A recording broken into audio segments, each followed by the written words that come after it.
And I will tell you, like, in my business, because I help entrepreneurs grow their business, and my strengths that people often start, the reason they start with me is because of my strength in marketing and business strategy and messaging. And that is fantastic. And I love doing that stuff. But what I have found over and over and over again is the outer game, as it were. The actions don't matter if you don't change that inner belief system. Like, I could give you the best message, the best marketing plan, the best strategy, but if you don't do the work on what you believe about yourself, what you believe about the universe, it doesn't work. Hi, I'm Erin Marcus, former corporate executive turned entrepreneur and founder and CEO of Conquer Your Business. Welcome to the Ready Yet podcast. We're excited to bring you more than 100 episodes of interviews and insights designed to help entrepreneurs get the financial and emotional freedom they need in order to build a business and a life they're proud of.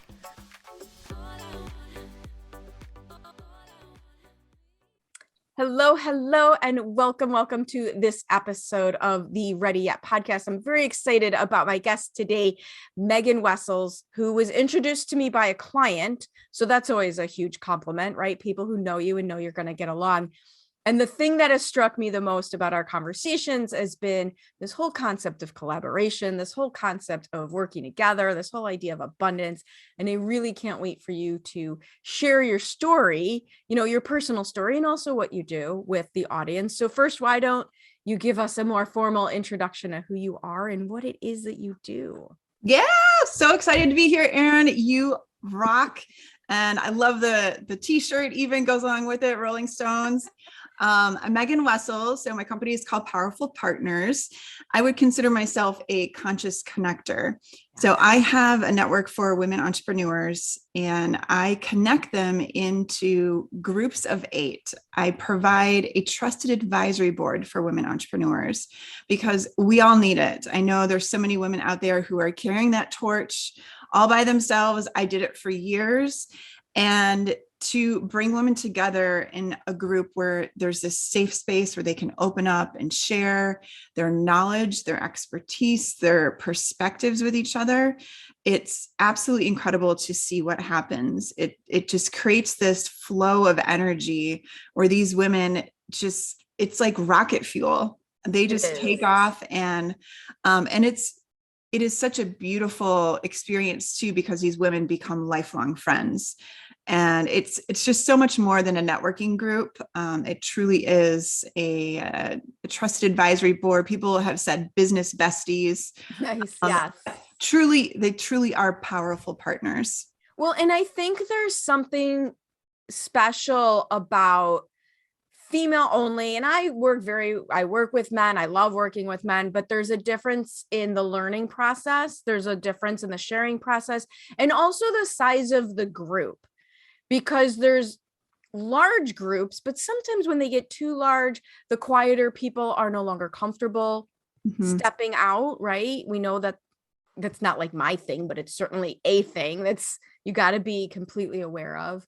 And that small, tight-knit group can change everything for someone to know when they have this support system, but a knowledgeable support system. Yeah, there's other organizations out there that do something similar, but they are for both men and women. And I've interviewed so many people who have been a part of those organizations, and the women have all said, yes, it's a boys' club. I feel like I'm being talked over. They don't quite get me. And they do get value out of it, but right. It's not that safe space. And so bringing these women together, it's a whole nother level of connection. It really, truly is. Awesome. So how did you get there? Like, what made you go that route? I always ask people, did you come out of corporate? Were you pushed off that cliff or did you jump off that cliff? Either way, you're falling off a cliff, right? Either way, we're falling off the cliff. Yep. So how did you end up deciding or landing on what it is that you're doing? So I worked for my father for 11 years. I'm very blessed in that I have several entrepreneurs in my family, my dad's dad, my mom's mom. And I have wanted to follow in their footsteps for many, many years. I worked for my father in sales, and it was such a great experience to learn that side of the business. I learned so much from it because it's all about relationships Yes. and listening and building these friendships too. And that's what I love. That's actually my favorite part of my business. But yeah, there was a day I walked into my father's office, and at that time I had been working with some other entrepreneurs. They kind of took me under their wings, and I was learning the ropes from their perspective. They were business owners, and because my father really wasn't willing to do that for me and show me the leadership side of the business, the CEO side, but I was preparing to step into a leadership role in my business, but I wasn't actually invited to do that. So Well, and I think, and here's the thing. I think that first of all, I have worked in a small business that ended up becoming a quite successful business that started out with a father and son. And I was like the next executive. So that was interesting to be the outsider in that situation. I have clients who've been through that. I haven't had that experience myself, but there seems to be either someone abdicates and lets the child completely take over, or they keep saying they want to, but don't know really how to do it. Mm-hmm. And I think that child-parent relationship, even if it's a fantastic relationship, creates such a different dynamic in business than just a regular quote unquote job. Oh, it does. I loved working with my dad. There were moments I didn't, but we all have that. But yeah, so it just led me to a point where I was like, you know what? I don't think he's ever going to let me move up the ladder. All right, here we go. I had been, it had been planted. The seed had been planted by a business coach I was working with in my head about starting a business. And I can't, like, there was just a day I had not planned it at all. I saw him sitting in his office. Something pulled me in that direction. I walked into his office. I sat across from him and I said, I'm done in sales. And he was like, okay, what does that mean? Right. Because it's hard enough. Like, it's brutal enough for my example, telling my mom and my dad, yes, I'm leaving a highly sought after 6-figure job with expense account and all these perks to start this thing that I don't even know if it'll work. Like, that's bad enough. Yeah. But when your dad is also the business. Yeah, it was so interesting. So I literally did not even know this was going to come out of my mouth. I was definitely guided. If you knew, it probably wouldn't have. Yeah, I was guided, but so I said, I'm done in sales. And he said, what does that mean? And I said, well, I really, want more of a leadership position in the company. I feel like I've proven my leadership skills. I was part of another organization called the National Association of Professional Women, and grew the chapter to the second largest chapter in the country. We raised over $18,000 for local charities. And it was so fun and so inspiring. And I wanted more of that. And I wanted to be able to help my dad's business too. And I shared that with him, and he said, that sounds great. You can do that when I retire.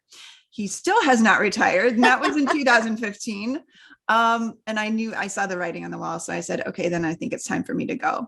And I think we both looked at each other with shock. Like, I was like, did I just say that? And he's like, well, what are you going to do? And I'm like, I don't know, but I'll figure it out. I have a big network. I'll figure it out. And I really was confident that I would be okay. And so I started my business, and I will say, like, there was this pressure that I put on myself, that I felt like, okay, I left my dad's business now. And I needed to prove myself, that I needed to have a successful business. And, I'd been working with all these other entrepreneurs, and I'm like, I have enough knowledge. I can do this. And I struggled a lot. Oh, and I totally understand what you mean about that pressure, especially for, especially because it was the family business. But when we think about, and it feels even more than ever, that everything that happens to us is in front of everyone. Mm-hmm. Right. So it's not only just the family, but all of and this was my issue too, like all of the people who knew me when I was the big fancy corporate person, who thought I was, part of them thought I was brave and part of them thought I was crazy. And they see you on LinkedIn every day, right? Because you're Yep. using social media. So it's like this whole different level of they're all going to see it go to hell in a handbag. Yeah. Yeah. It's terrifying, right? Yeah. And you don't want to talk about, like, my experience was like, I didn't want to talk about like how terrified I was, or that, I wasn't really making money and I was doing all this stuff. People saw what I was doing because I was always putting it out there on social media, like you said. And people saw, they created this vision in their head that I was kicking ass, I was doing Right. great. And But that's marketing, right? You can't go out there and show that you don't have a thing because no one will buy your not thing, right? That's marketing. Yeah. I just was terrified of talking about what was really going on with anyone. And I didn't have anyone I felt like I could talk to that would really understand. And, but I say that, but I really think it was that I was just terrified to ask for help and show people that I really wasn't doing well, and admit it. Admitting it out loud would be admitting it to myself too. So I just, kept faking it until I was, quote unquote, going to make it. And I got to a point where I couldn't put up the facade anymore. I literally had a breakdown. I was in this self-development program, Landmark, some of people may know. Absolutely. And the instructor put out this new idea to all of us and said, I'm going to pair you up with the person next to you and have you guys talk about how you're going to implement this in your business. And this guy looked at me with this huge smile on his face, and he was so sweet and happy. And he was like, so what do you do? And that was it. I was like, oh, fucking no. And I just started crying. And the poor guy was like, oh my God. This is not what I signed up for. He's like trying to help me, how men like want to make it better. It was so sweet. And I just didn't even know what I needed. And then my coach in that program was like, you need to start calling people and ask for help and get that plan. What is your plan? And so, well, so I have a question for you. I'm interested in your take on this. Because you work with these groups of women and because you've also had all this experience working with men, my instinct is that women have a harder time asking for help in this arena because they take it as an indication that they've somehow failed. And there's all this pressure we've put on ourselves. Yep. And a man in a similar situation, and this is where that masculine energy really, really helps and makes a big difference.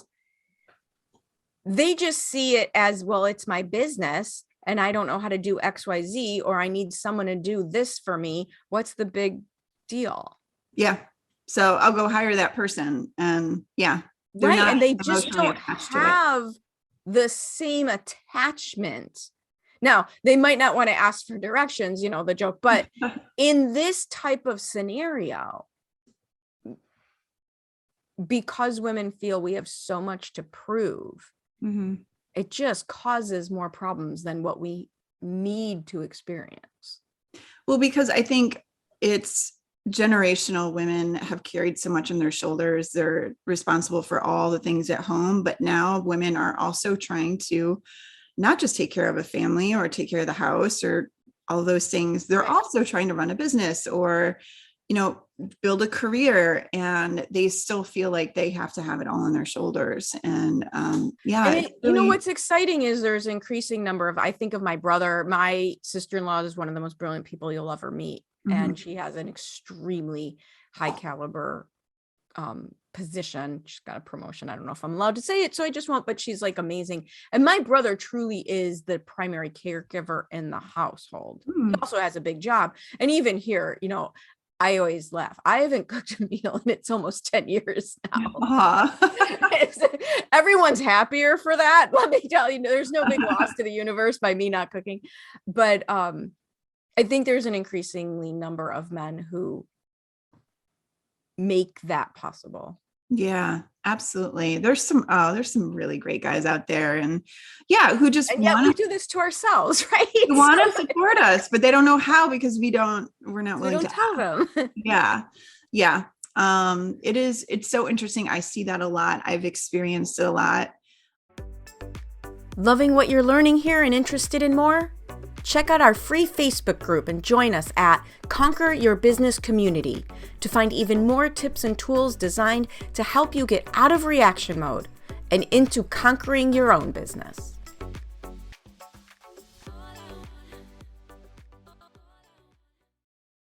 And then to fast forward like a couple years in, I was doing really well in my business. I had a couple of the groups going at the same time, and everyone in the group was having like record years, and like I was on top of the world. And then all of a sudden I made this decision to invest this money into something to help grow the business, continue growing the business. And it was a complete disaster. And I, again, kind of had a little bit of a breakdown, but it was, I know now, like, and I could sense it at the time. It was that universe. I heard one of the other women on your podcast talking about how the universe, like, it starts off as kind of a whisper. Yes. And then it gets louder. It's more of a, like raised voice. And then eventually it becomes that 2x4 that hits you smack down in the middle of the head. And that's exactly what happened. So when you say that that's what happened, were you just overworking and you needed to slow down, or is this something like, one of the things I think I've had to learn is to not just trust my instincts, because I've always reasonably trusted my instincts, but how to identify my instincts sooner. Like, there's sometimes a decision you make to invest money, and in your gut, somewhere down deep, there's a wiggle that says, but someone else is telling you it's a good idea, and you trust them over yourself. What I've learned is just slow it down, because most likely that investment isn't going to go anywhere. So slow it down, get quiet, and really listen to, like, how does that feel in your body making that decision? Does it feel like a little uneasy? Does it feel like you're on a roller coaster, or does it feel really grounded and like it's the right decision? And knowing what's right for you. Like, I know if I'm terrified and excited at the same time, that's what I should be doing, which is completely different physical feeling from dread. Yeah. But it's a difference. So being terrified, of course, we're going to be terrified, but does it feel right? Does it feel like this is the right decision?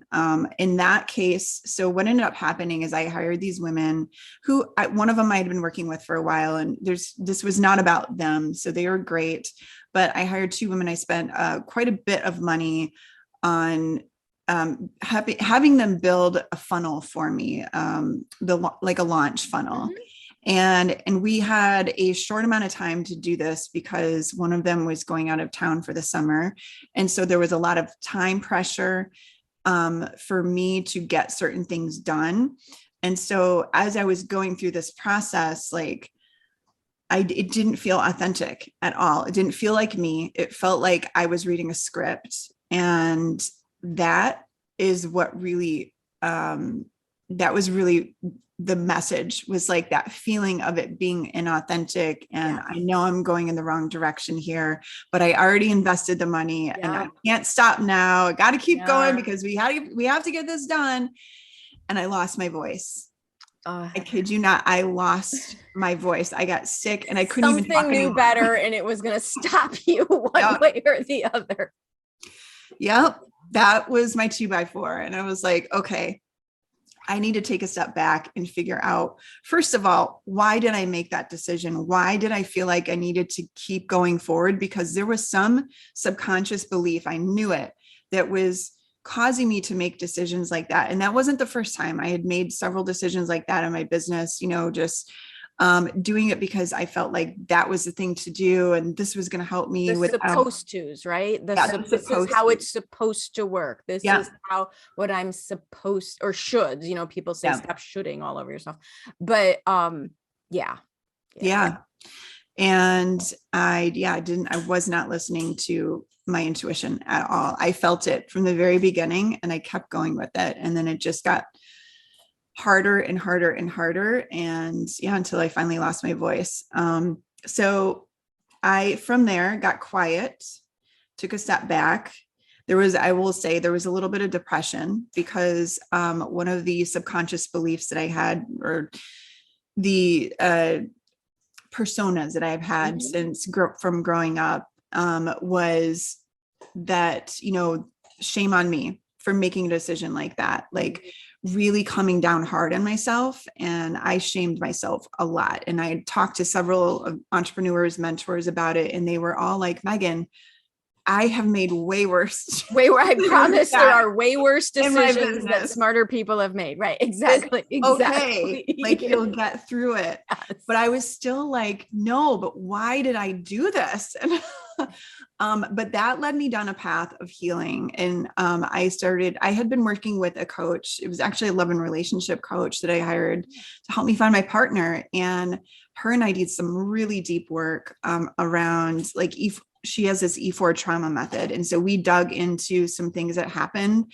when I was a child that created these personas that led to these subconscious beliefs that I'm not enough. And those subconscious beliefs were driving the bus for so long. And I'd love to ask you, because one of the problems I had when I started that type of work for myself was this idea that if I admitted or recognized that I had limiting beliefs and stories that I had made up due to things in my childhood, that made my parents bad parents. Because otherwise, why would that have happened? And I think that type of double bind becomes a problem because it's not like they did it on purpose. They're just doing what they know to do. And this is kind of neuroscience and how it all works. And I would imagine then working with your father for so long made it almost harder to figure that all out. Actually, it wasn't my father, it was my mother. And Erin, it's so crazy. I have done so much work, like Tony Robbins. I've been to his Unleash the Power Within 4 times. I've literally stood right next to him at one of the events. I did Landmark. I've hired coaches. And for the longest time, I thought it was my dad who screwed me up. I'm like, oh, it's my mom. Okay. I have the same thing. If you look on paper, it should be my dad that caused all these problems. Right? Yeah. But it ain't. Right? No. And I say screw me up. I don't mean that. So what I've found is that, and I don't know how much, if you've heard of this concept before, but the mother wound, there's generational wounds that go back years, right? And they have proven that these subconscious beliefs are built into our DNA. So they get passed on from generation to generation to generation. I don't know what happened with my mom's mom. I didn't have enough of a relationship with her to really understand that. But I know a lot of the things that my mom went through when she grew up. And I see that now. And what's so interesting is like, I've gotten to a place, and this was the work that I did, I've gotten to a place where that's okay. Like, I don't need anything from my mom or my dad to be okay anymore, because I can provide that for myself. I am so secure in who I am and my gifts in the world. And it's not from a place of like ego. It's from a place of like, oh my gosh, like I have so much power that I can impact all these people. And when you start to change yourself, you actually change the world around you and how other people interact with you. And it's so incredible to see, like, even my father interacts with me differently. I have such an even deeper relationship with him now. It's so incredible. What's been interesting to me, and, coming with my background, blue collar, public schools in Chicago in the 70s and 80s. My mom was a beautician. My dad was a cop. Like, there was none of that type of concepts in my universe until maybe 5 years ago. Right? Maybe 5 years ago. And I will tell you, like, in my business, because I help entrepreneurs grow their business, and my strengths that people often start, the reason they start with me is because of my strength in marketing and business strategy and messaging. And that is fantastic. And I love doing that stuff. But what I have found over and over and over again is the outer game, as it were. The actions don't matter if you don't change that inner belief system. Like, I could give you the best message, the best marketing plan, the best strategy, but if you don't do the work on what you believe about yourself, what you believe about the universe, it doesn't work. Inside out. And no one was more horrified than me when I learned that, because I say that's the hard work. And the reason it's the hard work is you can buy the strategy, you can buy messaging, you can buy graphics. Nobody can do this part for you. You have to do it yourself. You have to do it yourself. It's uncomfortable. I can't tell you how many tears I cried. It's brutal. And even uncovered things. Like, it's kind of like pulling back the layer of an onion, right? Like, I finally got to the core of it, but pulling back those layers, like every time I was like, oh my gosh, like I see it now. Wow. And I even had memories come up that were totally suppressed from when I was like 3-4 years old. And I started remembering these things, and it was kind of like going through grief for a while there, because I was really hurt and angry with my mom. And but it got to a point of just acceptance. And now, like I said, like I don't hold anything against her, because I realize, and this was the most profound realization, is that she couldn't give me what I wanted or felt like I didn't have when I was younger, because she didn't get that. And so you can't give what you don't have. Right. And she didn't know how. And that's the most important part that I think people miss sometimes, that it's not about making anyone else wrong or bad. Mm-hmm. It really isn't about, well, I remembered what you did, I now remember what you've caused. That's not really what it's about, making that other person wrong or bad. Or it was all part of my journey, and I had to go through all this to get here today. So yeah, I don't, I'm not angry about any of it anymore. I let all that go. Like, it's just me, where I am today, and that's what I'm living in, and that's what I'm celebrating. And I have to tell you, like, this work has changed so much in my life. Like, less anxiety. I have no more migraines. I used to literally have a migraine every other week, traumatic migraines where I was either I had to take the medicine or I'd be gone down for 2 days plus, like not able to function. I've lost days of my life from migraines, and I don't get them anymore from doing this work. I tell people the money's great, but the emotional freedom is invaluable. Incredible. Yes. And like, my whole body feels different. Yeah, it's so incredible. So yeah. And if anyone out there who's listening to this, if you would like some, guidance or want to know more about the work that I've done or the resources that I have, I'm happy to share that with you. So tell people not just where your groups are, because I so believe in what you do in your business, but if people, it's a great segue as we wrap this up, what is the best way for people to get in touch and learn more about what you do in your business, and also these types of conversations? Yeah.